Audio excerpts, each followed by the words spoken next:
السلام علیکم ورحمۃ اللہ۔ حافظ ابن کثیر رحمۃ اللہ علیہ اور ابن عساکر رحمۃ اللہ علیہ عبداللہ بن حذافہ رضی اللہ تعالی عنہما کا واقعہ بیان کرتے ہیں کہ آپ کو رومی کافروں نے قید کر لیا اور اپنے بادشاہ کے پاس پہنچا دیا۔ بادشاہ نے آپ سے کہا تم نصرانی بن جاؤ، میں تمہیں اپنے راج پاٹ میں شریک کر لیتا ہوں اور اپنی شہزادی کو تمہارے نکاح میں دیتا ہوں۔ عبداللہ بن حذافہ رضی اللہ تعالی عنہ نے جواب دیا کہ یہ تو کیا، تو اگر اپنی بادشاہت مجھے دے دے اور تمام عرب کا راج بھی مجھے سونپ دے اور یہ چاہے کہ میں ایک آنکھ جھپکنے کے برابر بھی اپنے دین محمد صلی اللہ علیہ وسلم سے پھر جاؤں تو یہ بھی ناممکن ہے۔ بادشاہ نے کہا پھر تجھے قتل کر دوں گا۔ حضرت عبداللہ بن حذافہ رضی اللہ تعالی عنہ نے جواب دیا کہ ہاں یہ تجھے اختیار ہے۔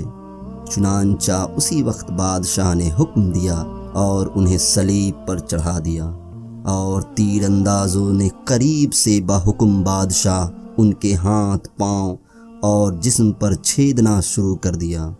بار بار کہا جاتا کہ اب نصرانیت قبول کر لو، اور آپ پورے صبر و استقلال سے فرماتے جاتے تھے کہ ہرگز نہیں۔ آخر بادشاہ نے حکم دیا کہ اسے سولی سے اتار لو اور پیتل کی بنی ہوئی دیگ خوب تپا کر آگ بنا کر لاؤ۔ چنانچہ وہ پیش ہوئی۔ بادشاہ نے ایک اور مسلمان قیدی کی بابت حکم دیا کہ اسے اس میں ڈال دو۔ اسی وقت حضرت عبداللہ بن حذافہ رضی اللہ تعالی عنہما کی موجودگی میں آپ کے دیکھتے ہوئے اس قیدی کو اس میں ڈال دیا گیا۔ وہ مسکین صحابی اسی وقت چرمر ہو کر رہ گئے، گوشت پوست جل گیا اور ہڈیاں چمکنے لگیں۔ پھر بادشاہ نے حضرت عبداللہ بن حذافہ رضی اللہ تعالی عنہ سے کہا کہ دیکھو اب بھی وقت ہے، بات مان لو اور ہمارا مذہب قبول کر لو، ورنہ اسی آگ کی دیگ میں اسی طرح تمہیں بھی ڈال کر جلا دیا جائے گا۔ آپ نے پھر بھی اپنے ایمان جوش سے کام لے کر فرمایا کہ ناممکن ہے کہ میں اللہ کے دین کو چھوڑ دوں۔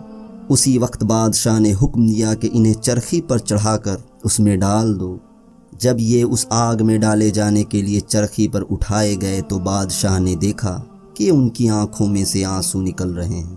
اس وقت اس نے حکم دیا کہ رک جائیں اور انہیں اپنے پاس بلایا، اس لیے کہ اب اسے امید بندھ گئی تھی کہ شاید اس عذاب کو دیکھ کر اس کے خیالات بدل گئے ہیں، میری مان لے گا اور میرے مذہب کو قبول کر کے میری دامادی میں آ کر میری سلطنت کا ساجی بن جائے گا۔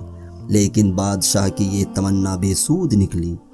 حضرت عبداللہ رضی اللہ تعالی عنہ نے فرمایا کہ میں صرف اس وجہ سے رویا تھا کہ آج ایک ہی جان ہے جسے اللہ کی راہ میں اس عذاب کے ساتھ قربان کر رہا ہوں۔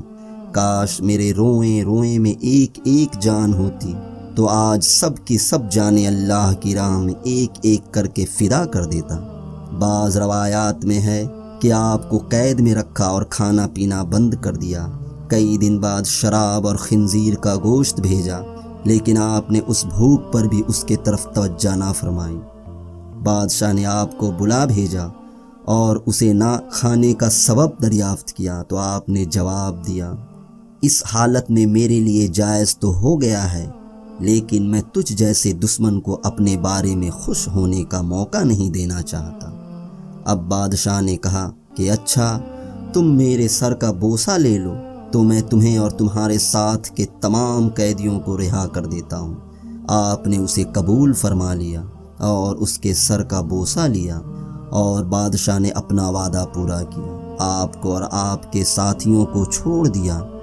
جب حضرت عبداللہ بن حذافہ رضی اللہ تعالی عنہما یہاں سے آزاد ہو کر حضرت عمر فاروق رضی اللہ تعالی عنہ کے پاس پہنچے تو آپ نے انہیں بڑے ادب کے ساتھ منبر رسول صلی اللہ علیہ وسلم پر بیٹھایا اور فرمایا کہ عبداللہ رضی اللہ تعالی عنہ اپنا واقعہ ہم کو سناؤ۔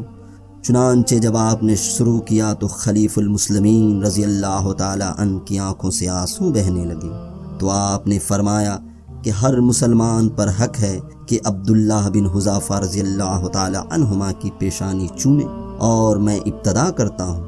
یہ فرما کر پہلے آپ نے ان کے سر کا بوسہ لیا اور پھر جمیع مسلمانوں نے۔